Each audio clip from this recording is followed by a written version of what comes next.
how to get your CV past application tracking systems.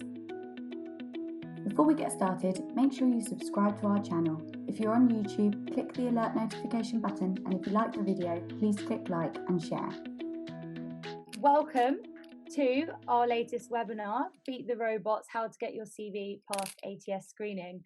So I don't know how many of you on here were aware already that 40% of companies are using ATS screening to look through CVs when they first apply, when they're recruiting for jobs and new applicants. I personally didn't know this at all until Chris and Elizabeth told me on one of our meetings. So I was as shocked as I'm sure some of you might be to find out that that is a massive number. And I think that shows the importance of getting your CV right and making sure that you'll get past these robots before you spend the time putting all that effort in to your CV. You want to make sure that it's going to go through the first stages initially. So a big thank you to Chris and Elizabeth for being here, and they will be telling you a lot more about it shortly. But before we go on, I'm going to give you a quick introduction to Give a Grad a Go and who we are for those who don't already know. So welcome to our webinar. Give a Grad a Go are, as you can imagine, a graduate recruitment agency, but we don't only recruit for graduates, we specialise in early careers, your first, second or third job. So with our graduate recruitment, we're here to help you right from the beginning up until preparing your application and landing you that dream job that you are looking for. We also help you to prepare your application, and ultimately we are connecting you to opportunities and employers being the clients that we work with. I also want to note here that we've got our Facebook group, Grow Graduate Network. For those of you who aren't already on this, please do scan the QR code and get involved. This will give you the chance to win £100 as we have a competition on at the moment. You also need to subscribe to our YouTube channel for more useful content to be entered into that competition. And the recording of this webinar, will be uploaded onto our YouTube channel after the day. So we have a couple of CV tips that we always give out at the beginning of the webinars, but of course we'll be going into this in a lot more detail shortly.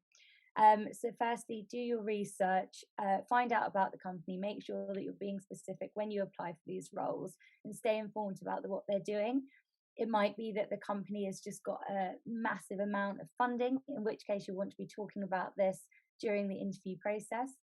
Make sure you spell it out and show off your skills, but Chris will go on to explain the exact right amount to do that. And something finally that we always suggest to all of our candidates is to connect with the hiring manager or recruiter on LinkedIn.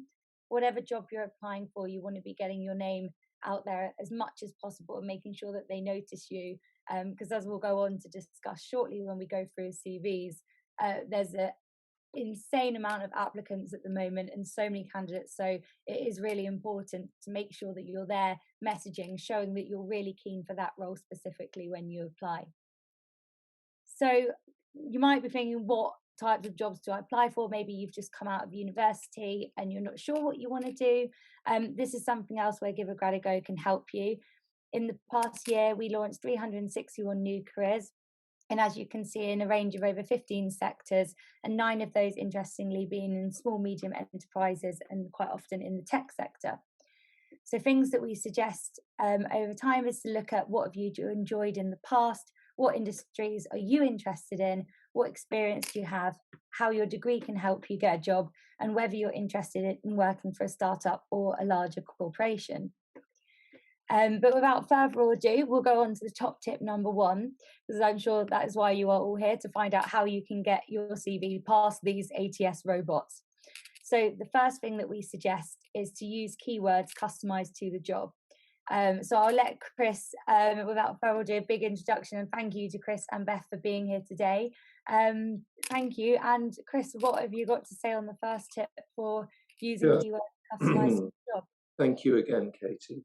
May I just ask everyone just 2 questions? You can just put your answers in the boxes there. How many of you before today were aware of ATS tracking systems? That's the first question. And the second thing, which I'm very keen to know about, when we say use keywords customized to the job description, how many of you know that 95% of the keywords that are customized to the job description are in turn based upon the 8 key employability skills which employers look for? In our previous webinar that we did about 2 months ago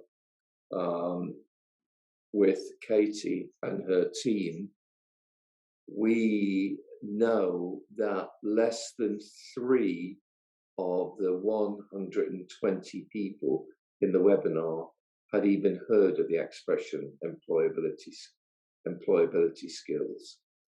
So the question is, we're saying use keywords customized to the job. Those keywords are based on employability skills, but if you don't know what your employability skills are, you're never going to get your keywords customized to it.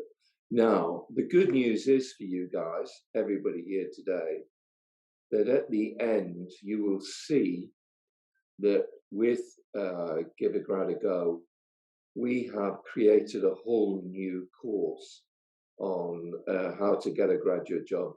It has a big section on employability skills and how they relate directly to the employability skills that you need for a job. Furthermore, what we have, when we're coming into the meat of tonight's webinar, we have got 2 CVs before and afterwards, and we will show how ATS tracker systems particularly pick up on employability key buzzwords. And in fact, you will see on our CVs that we always highlight employability skills first. And 99% of all the ATS tracker systems that we've seen want to see that keyword match before they look at your degree or indeed anything else. So it's absolutely critical, which is why Katie and myself have put that down as top tip number 1. So that's the first thing, okay? Right, Katie, number 2. Yeah, now then, ATS tracker systems use algorithms, and basically those algorithms in many cases have grave stroke impossibility. Basically, the algorithm, the scan on the algorithm can only really read your CV if it's done and put down in black and white as plainly as possible. Now, many CV companies, people, American in particular, want you to do incredibly fancy CVs with pictures, colorways, and all the rest of it. It will fail, trust me, it will fail the ATS tracker systems. So Katie's right, use absolutely standard section headings and also make your CV look very plain and simple. You will see live examples of that later, and it really makes a difference. Even one of them, the second CV, has just another colorway in the first CV, and we removed the colorway, we removed the red, put it all in black, and also changed it from 2 pages to 1 page, and that has all made a difference. So that's point number 2. Number 3, yeah. Now, it is absolutely imperative that your LinkedIn profile is a direct match for your CV. And if your LinkedIn profile deviates in any shape or form, then it's going to cause, in some instances, an automatic rejection. We have noted that or we note constantly, we get applications every day still that don't have LinkedIn.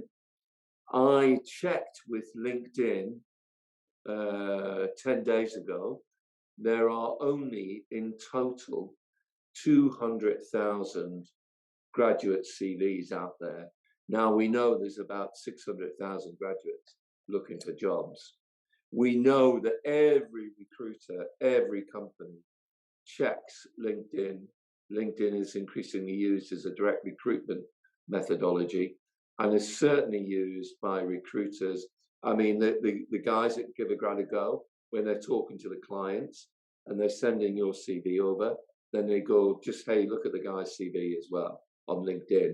And it is amazing. Very few people take the very common sense step, which is to match their CV with their LinkedIn profile. And LinkedIn's incredibly important. Okay? Yes. Now, I work on iPads and I'm on Apple. Now, you will find that there are 3 or 4 versions of Word. All forms of Word get corrupted on Apple systems, no matter what Apple's saying. So I ensure that all of our CVs, before they go out to recruiters, are on PDF. PDFs are much more robust systems. And in actual fact, sometimes they might ask for a file format very specifically. If in doubt, always send on a PDF. Okay? But check what they want in each instance. But I've never known a PDF to go wrong. And next, yeah, and this is really good. This Katie put in, this is very sensible. Particularly because some of the most of the ATS tracker software is American in origin. So you must actually, if you're using acronyms like SEO, PPC, and so on and so forth, you must use both, i.e. search engine optimization, SEO, as that says there. Don't just use pure acronyms, use both. It's a bit of a pain to do, but you have to do it.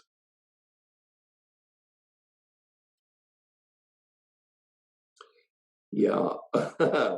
Katie, do you want to say this? Yeah, I will. So Give a Grad Go, we always say to follow up with the employer or follow up with the hiring manager specifically, or the recruiter. One of the reasons for this is that sometimes when graduates, or anyone for that matter, applies for a job, it can be quite tempting to go straight to the CEO and say, hello, I've applied for your job. And quite often they won't be the people looking at the role at all. It will be purely done by either the recruiter or by the hiring manager. So for example, if you come through Give a Grad a Go and you're applying for a job with one of our recruiters, the best thing that you can do is get in touch with that recruiter who is specifically working on the role, speak to them about it. Although you might think, well, why don't I contact the CEO? I really want them to know how keen I am. That's great, but they won't be the ones looking, and they don't really have anything quite often to do with the recruitment process. That is not always the case, but generally if a company is using a recruiter, it's because they don't have time to look at it themselves. So you're much better off getting in touch with the hiring manager or the recruiter who is managing that role. And if you are applying for a job that isn't through a recruiter, it's even harder often to get them to speak to you and help you because they are so overwhelmed with applications. So I'd definitely suggest trying to get in touch with them on LinkedIn. But of course, I would suggest even more strongly that you come through Give a Grad Go, and then our recruiters can help you with each role individually. Yeah. I mean, one good little point though to add, Katie, is when they are direct applications and you have an interview coming up, or you have just done your first interview with somebody or a number of people from the company, is definitely linked to those people on LinkedIn. It's just good practice nowadays to do that. Yeah, absolutely. And it's quite polite, I think. Yeah, especially as you mentioned earlier, that LinkedIn is becoming such a methodology for recruiting, and it really, really is. So it's definitely worth doing.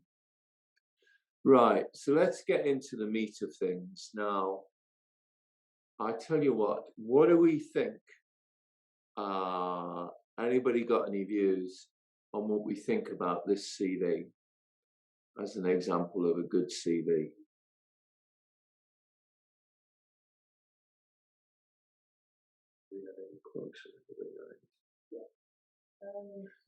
Yeah, Moon, you're right. It is too long. Anything else?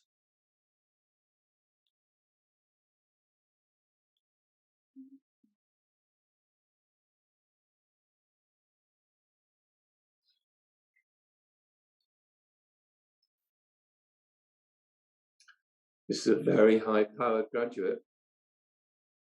He's got great work experience. He's got a high-class engineering degree from a good engineering uni. So why isn't he getting interviews for this CV? Quite a lot of the Any ideas, aren't long enough. apart from the fact that it's too long? Well, just go back to that.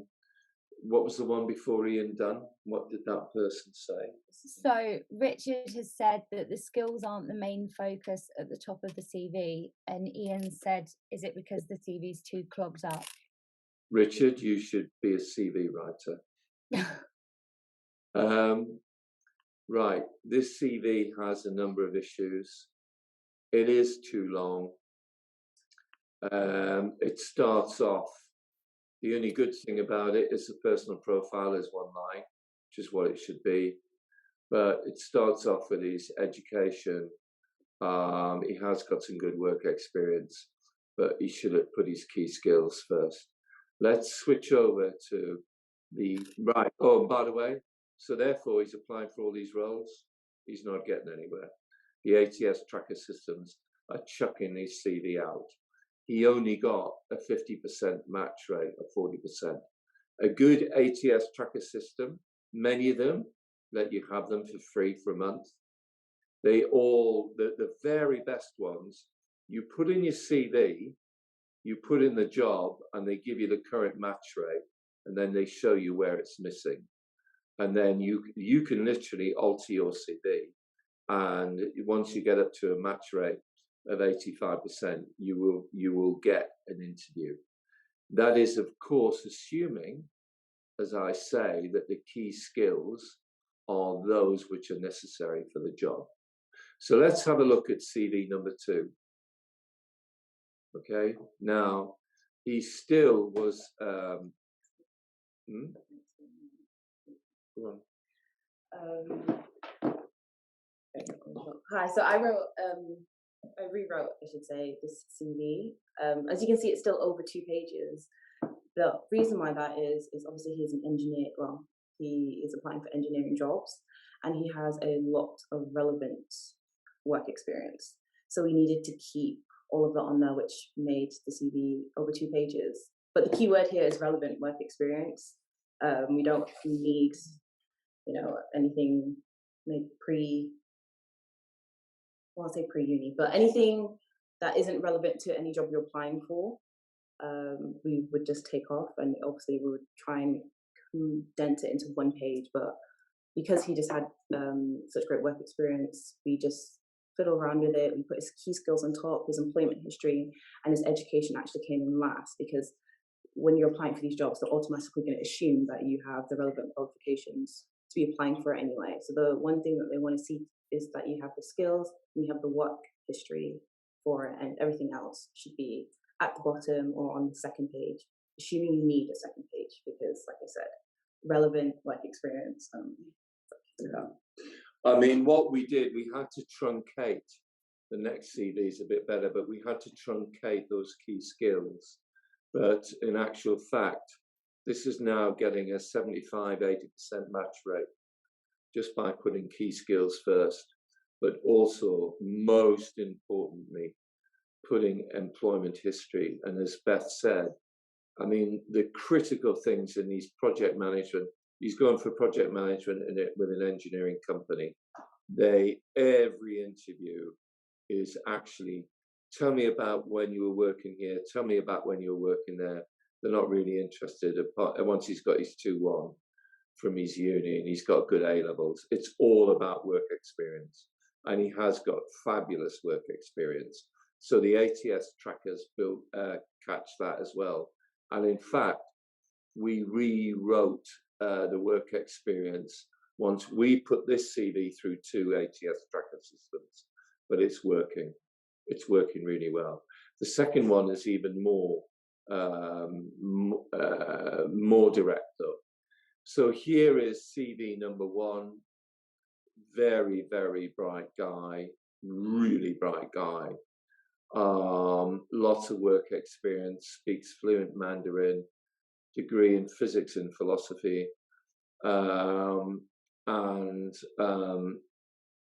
sadly, all sorts of mistakes. Too long, use of color, personal statement too long. And if you look at the personal statement, it doesn't actually say what type of job he wants. So now let's switch to the next one. Now, here is a 90% match rate CV on 3 separate ATS tracker systems. So we have taken a ruthless sub-edit of everything he's done, apart from he's doing some digital interning for us at the moment, but we have really upped his skills, his employability skills, and this guy's now, he's on 3 final shortlists for jobs. That is an ATS compliant CV to the max. And that's what you've got to be aiming for. 1 page. 1 page, please. No more. Okay. Now, I would say, you know, this is not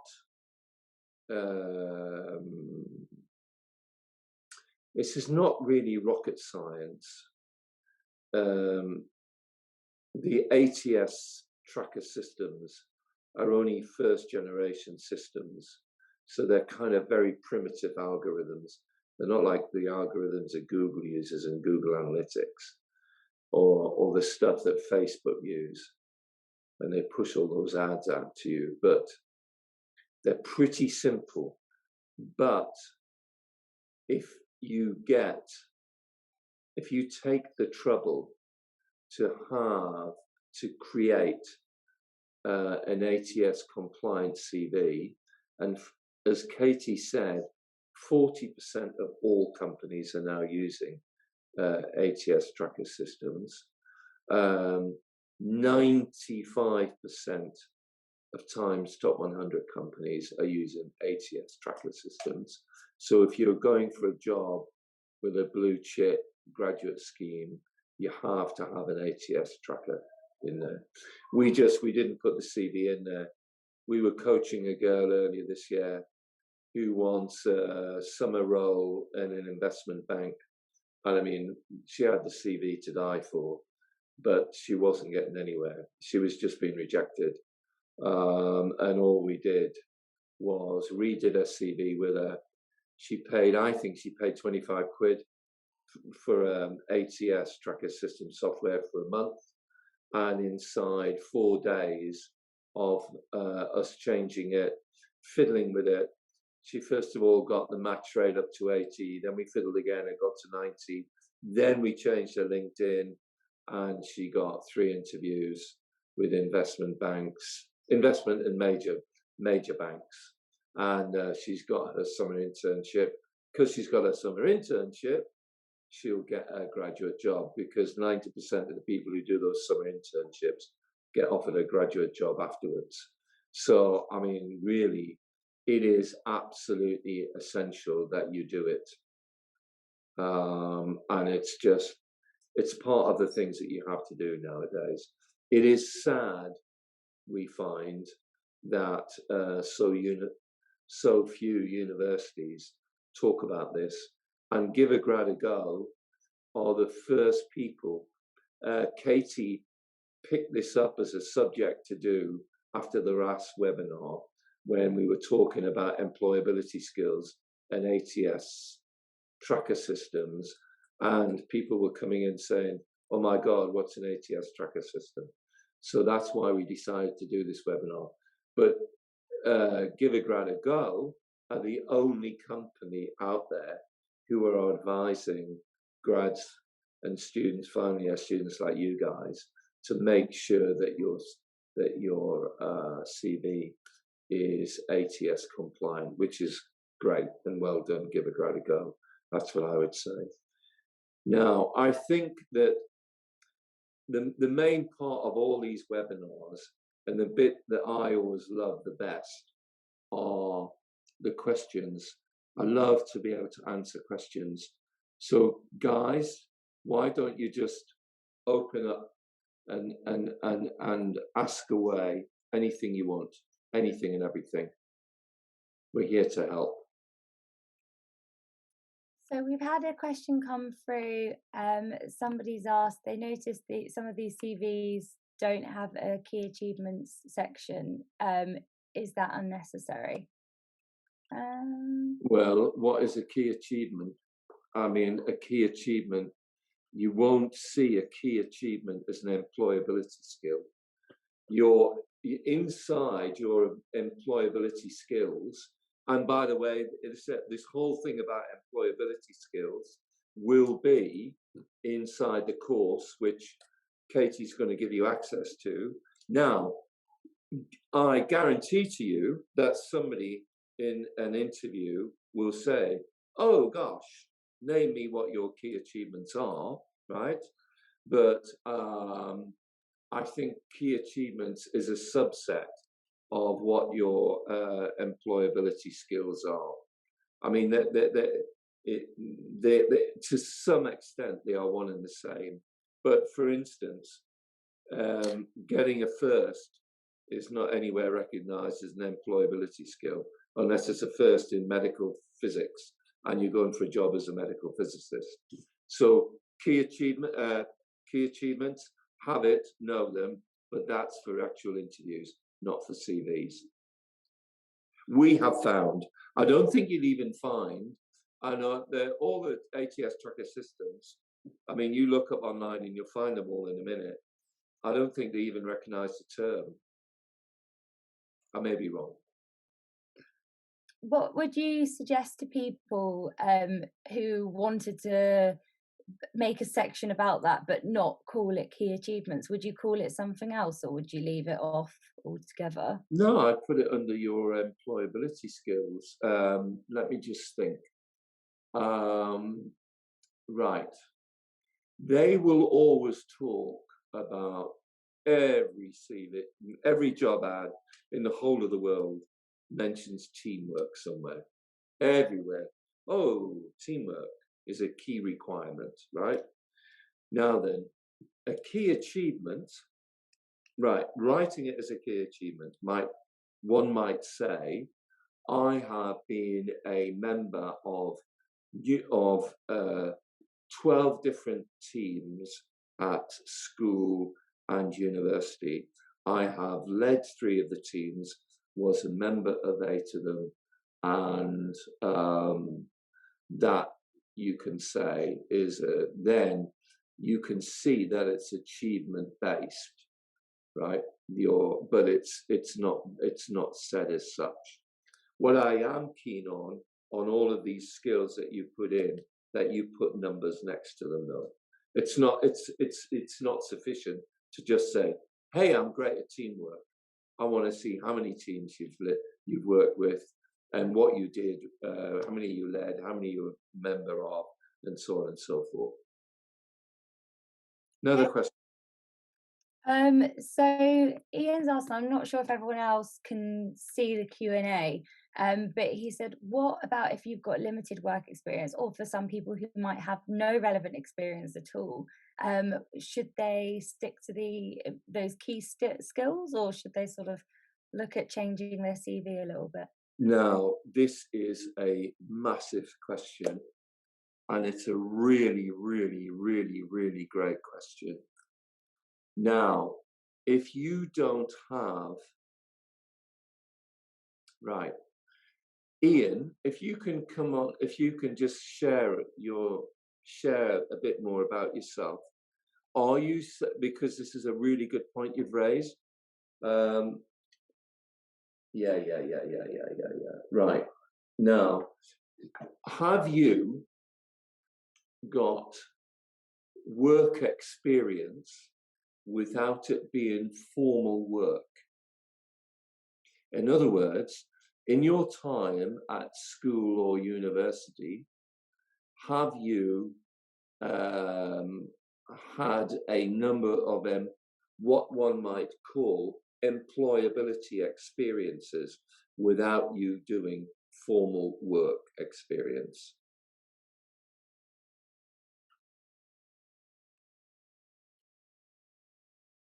Sounds good. We've got another question. Do you want to wait? Well, right, Ian. Right, what you've got to do, mate.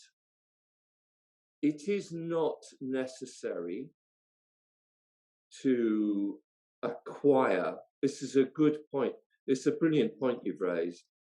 It is not mandatory for you to have acquired your work experiences via formal paid or unpaid work experience at university. For instance, we are working with a student ambassador company. And if you are a student ambassador, you are boosting your employability credentials incredibly, because you're learning to reach out to people, to teamwork, you're learning how to sell, and so on and so forth. You don't need to have worked to have got work experience. If I may, you might want to have a look at my first book, which is called The Student Book, which is everything you need to know to get a job you really love. And it's there's a whole chapter in it, which is how to get employed, but how to demonstrate you've got employability experience when you haven't done formal work experience. All you need to know, if you know what the 8 key employability skills are, you must search inside yourself and say, oh, actually, I learned this when I did this. I learned this when I did that. Hang on a minute. I'm now saying that he's, yeah. Ian, well, I'm answering live. Yes, I completed an executive company project whilst at uni, which is informal work, I guess, where I had to complete research, having to analyze data. Well, that's exactly right, mate. You've done exactly the right thing. The worst CVs that one sees, and I despair at them, as do give a grad a go, is a person who was at university for 3 years and appears to have done nothing except attend some lectures. So he's got no employability experiences whatsoever. Now, I'm going to furthermore tell you, if you don't have employability experiences, in my experience, you ain't ever going to get a job, a graduate job, unless you're going for a very specialist job, like a coder, or some areas of medical technology or medics, where they are looking at what you did at uni, and that is the prerequisite coders and so on and so forth. So you did all that, oh, that's what they're searching for, they will employ you. But 90% of graduate jobs are not specialist jobs. And what the employer is looking for is not whether you've got a 2-1, but what your knowledge of how the world works, how you relate to other people, and so on and so forth. They're all about employability experiences. All this is in the course. That sounds good, thank you. And then Andre's asked, hi, what about when you have a career change? Should you focus on your most recent training and mention the transferable skills while leaving out previous work experience? No, you've definitely got to put in you're 10 times more likely to get a job once you've got a job. So you're doing a career pivot, good for you. 50% of all graduates change roles after 2 years, 2.5 years of getting a job. And of that half who change, many of them are pivoting into another career completely. You will find, so long as you can explain on your CV why you are doing that career pivot, then the employability experiences, for the most part, that you gained in your current job are completely relevant and are transferable to the new role. Now, let me give you a live example. So this guy 2 years ago comes to us and says, hey, listen, guys, I'm working a kind of sales role for this company. It's very high value-added sales, but, I did an analytical degree, and I have to do some analytics, but there's not enough of it because all I've got to do is get another sale on the books. So I want to switch to a much more analytical role, right? Can you help me? So, he had a good degree, and we talked with him, and actually, when we dug beneath the surface of all the work that he had done for this company, and he was a star kind of salesman. It wasn't cold calling, but it was consultative sales.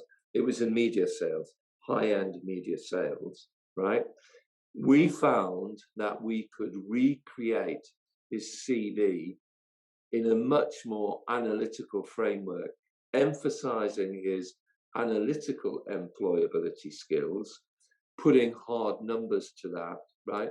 I have done 24 pitches to clients. I had an 80% pitch to success rate. I have done analysis of all their client problems and so on and so forth.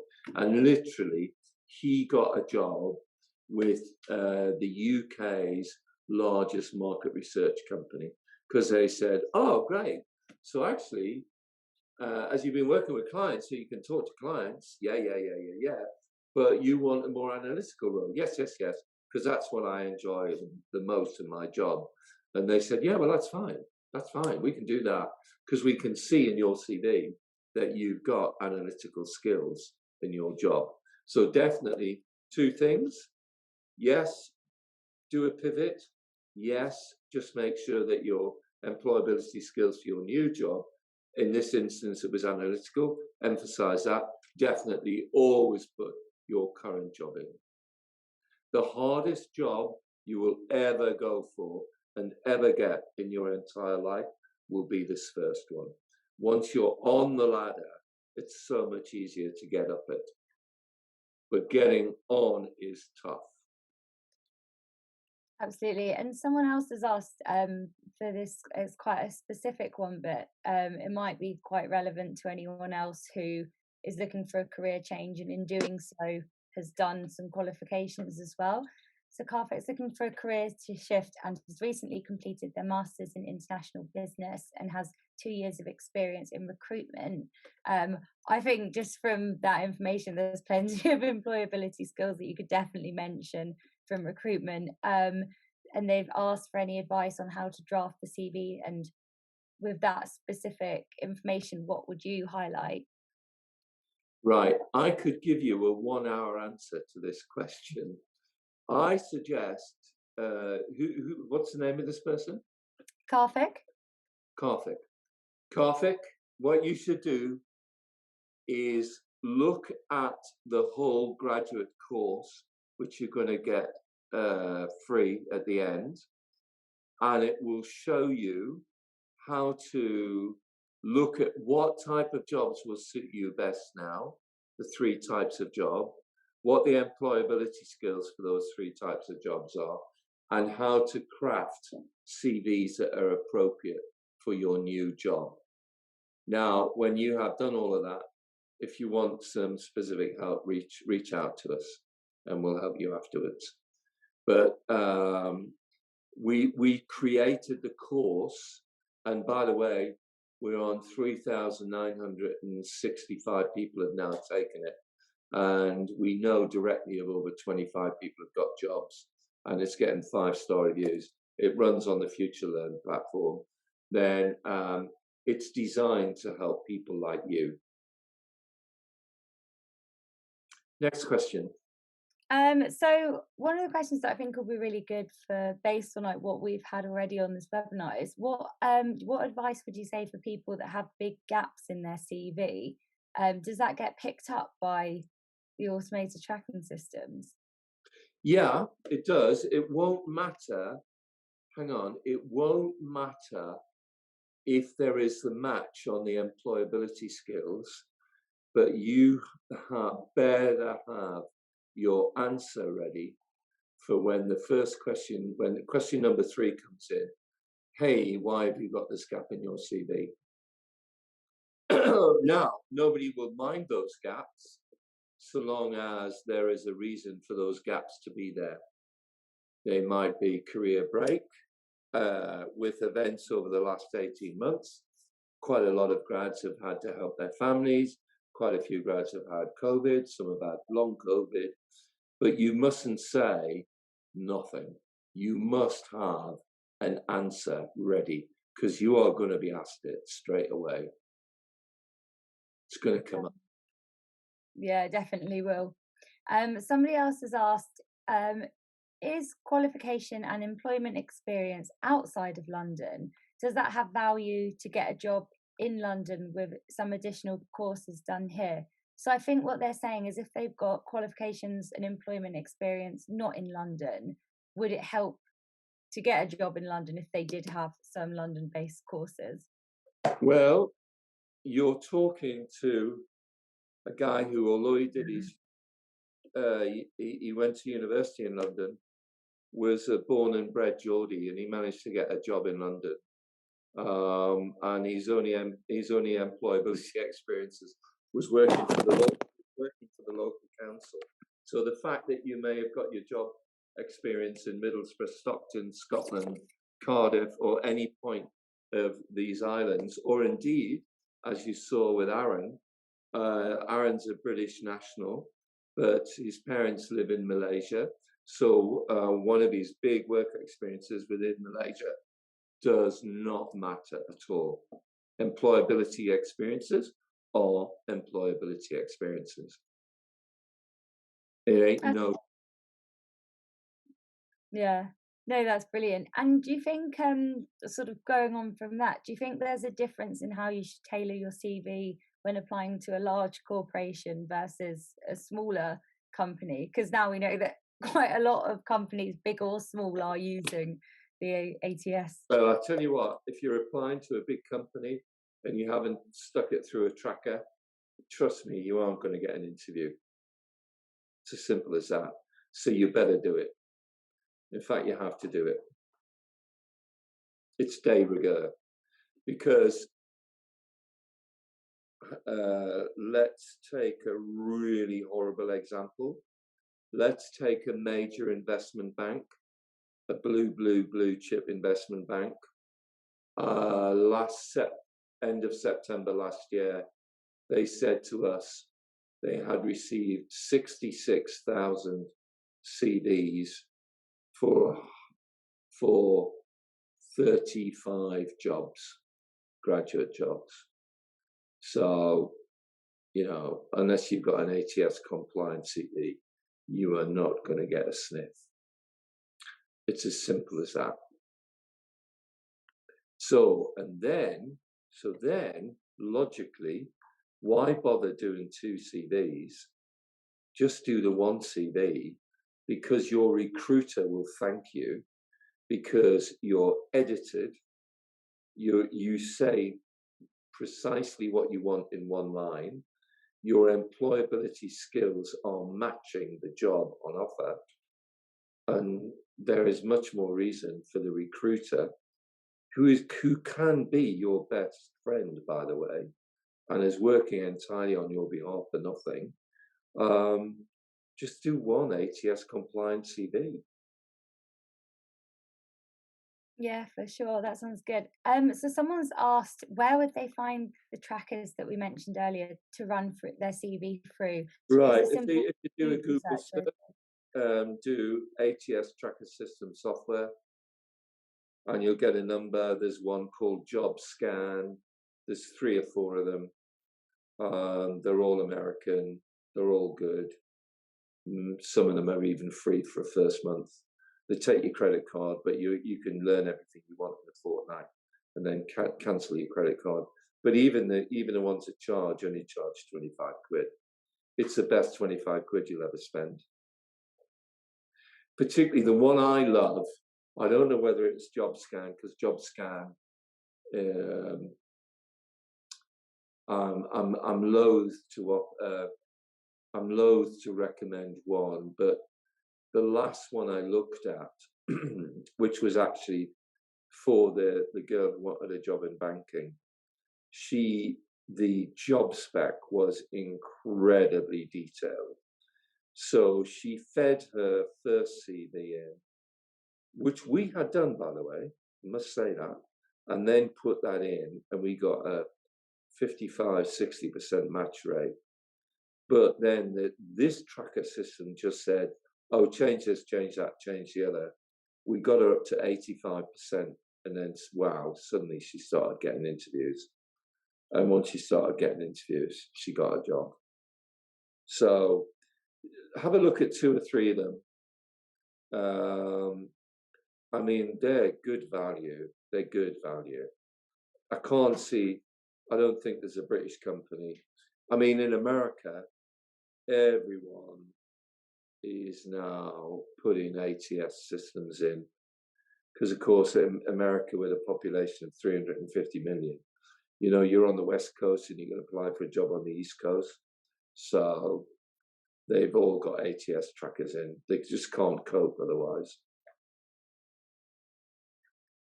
No, that's great. And going back to employability skills, Fiat has asked, would it be proper to clearly create a section named employability skills and have that really obvious? Good question. We prefer the term key skills rather than employability skills. Just call it key skills. And what we tend to do is to put them under hard skills and soft skills. And if anybody wants to ask, which I'm sure somebody will do, because they always do in these webinars, hey, Chris, what's a hard skill and what's a soft skill? Hard skill is something you've been formally taught.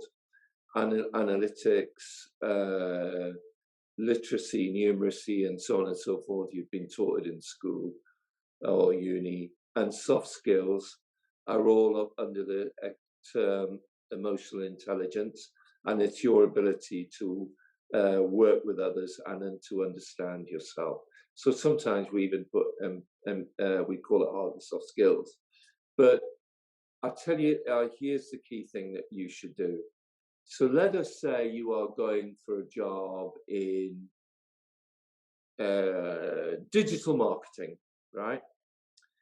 All you need to do is look at 5 or 6 digital marketing jobs. This is on the course, by the way. Look at 5 or 6 digital marketing jobs, aggregate the key skills that they're looking for, and you'll find that there's 5 or 6 key skills come up time and time again, and then focus your CV under the key skills as to the aggregate of skills that they're looking for. And wow, that really works a dream. And then put it through the ATS tracker. That's great. And in terms of the CV and pages, I know with one of those example ones, the second one especially, managed to cut it down so much. Why is it so much better to have a minimalist CV with just one page as opposed to 4 or 5 with all the Good pages? question, because eventually your CV will be looked at by a human being, and that human being will spend at least 3.5 seconds looking at it. And unless you're auditioning to be Prime Minister of Great Britain, nobody needs to write more than a page. I must tell you, by the way, that Beth and I had a disagreement with the guy, Aaron, about he insisted that he needed a page and a half. And I said, page will do, page will do, page will do. But anyway, it ended up in a page and a half. It was all right because we had the key skills. But 99% of all CVs, graduate CVs, should only be a page. I mean, listen, everyone, I have listened in to the really good recruiters that give a grad go employ. These are the people on the front line dealing with the clients, and when they get a CV put forward by the researchers and they give you a ring, I tell you what, they're always so short of time that they ask you 3 or 4 bullet questions in about 3 or 4 minutes. Like, okay, tell me when you did this, tell me about your work experience there, tell me about this there. Boom. They do not, the human being, never mind ATS tracker systems, human beings don't have time to read 2 pages of a CV. Your mum and dad might, but your recruiter in the company don't, sorry. Someone's asked a really good question. So if you've got more experience, I know you mentioned for graduate CV, it should always be 1 page. Somebody said they've got 2.5 years experience with 3 different jobs. So if you are a bit further down your career path, perhaps you're looking for a career change or you're just wanting a new role, should that still be 1 page, or could you look at doing 2 then? Well, I am hesitating to give the definitive answer. Let me tell you what you should do, though. Right. You've had 3 jobs, you're 2.5 years in, you've got quite a lot of great experience. Now, again, it's all about your employability skills that you've acquired in that 2.5 years, right? If you can fit it on a page and it's headlining with your key skills, it doesn't need to be longer than a page. If it has to go over and you've got an absolutely stellar work record, then fine, chuck it over a page. So I wouldn't say that what I'm saying is always the case. What I am saying is always the case. For every job, the headline after the personal statement, which, by the way, don't write war and peace in your personal statement like the grad did to us on Friday. His personal statement took up half a page. Your personal statement needs to be no more than 1.5 or 1 sentence.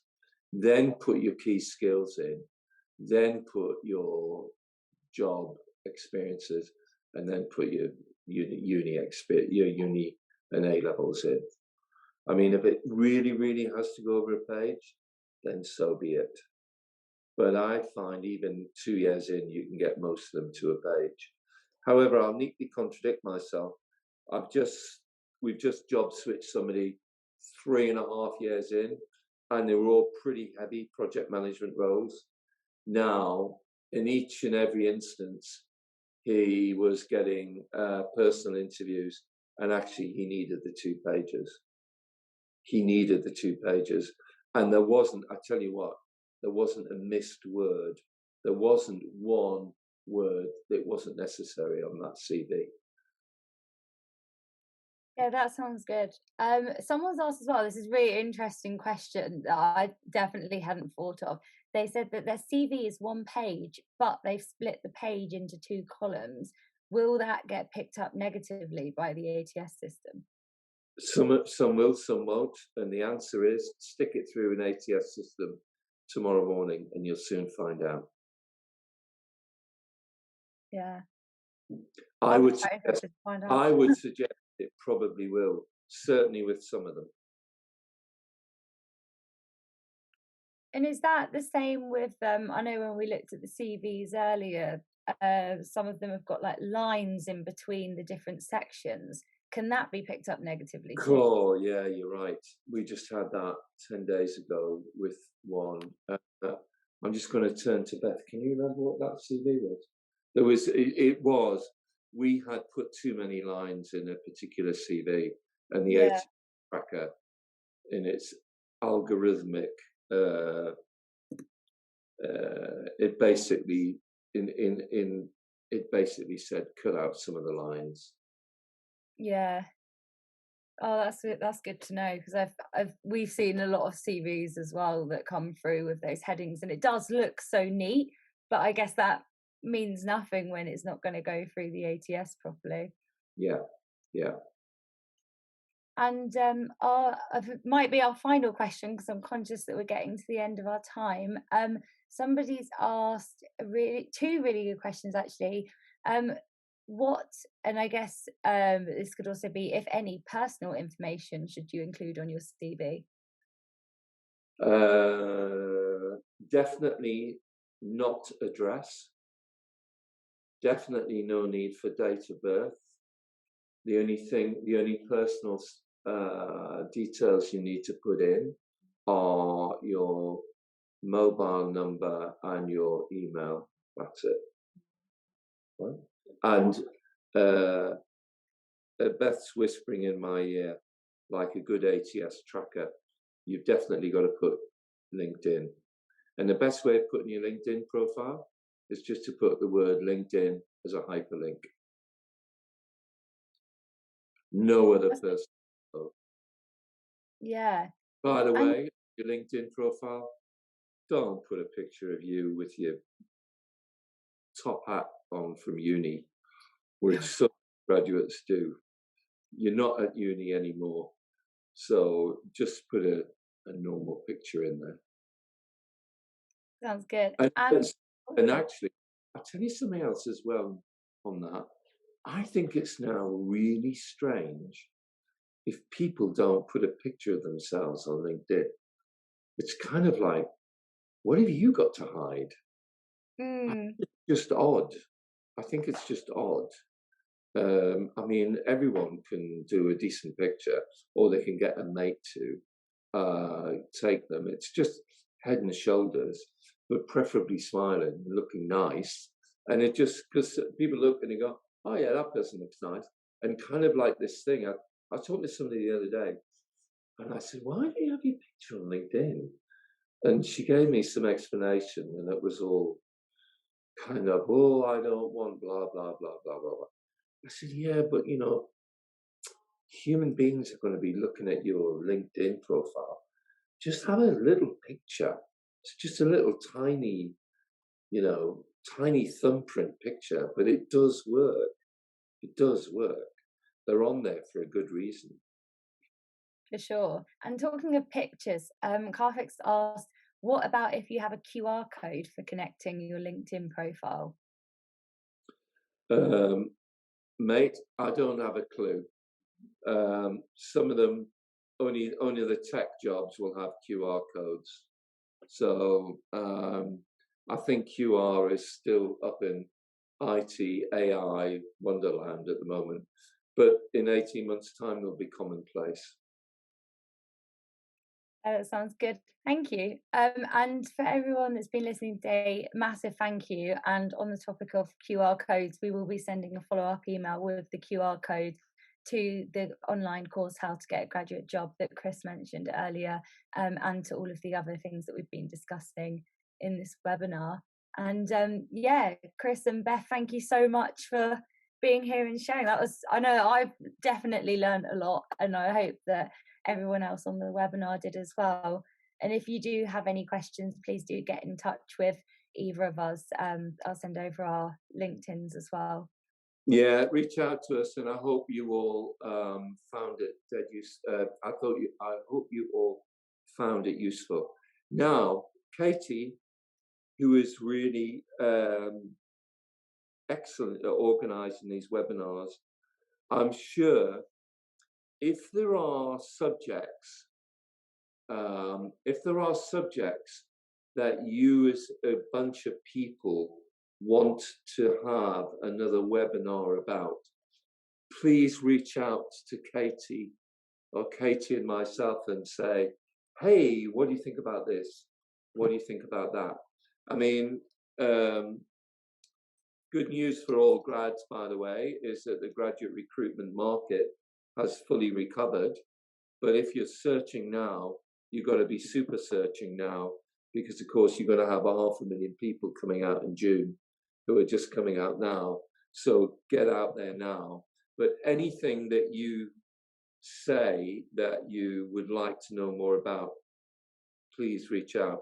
And another personal thing I'm trying to learn more about, any of you who want to reach out to me to tell me when you think students at university should think about not getting their absolute graduate job, but I'm thinking of doing an initiative. Well, we are going to do an initiative with some people, which is to explain how you can acquire employability skills without doing formal work experience, and we're going to push that out to students. And I don't know whether we should be bothering with first-year students or whether we should start with second and third-year students. Second-year students, I think particularly, it would be appropriate for, because so many people they're so new to uni. But once you've had a year, you've really got to be thinking about not the absolute job you're going to do when you finish, but about getting some employability experiences. Anything that you could think about that or have a view on, we'd be very, very happy to hear it. Thank you very much for all your time today, everyone. Oh, thank you everyone for being here, and Chris and Beth, thank you so much for hosting. Okay. Yeah, please send any questions, and we'll speak to you all soon.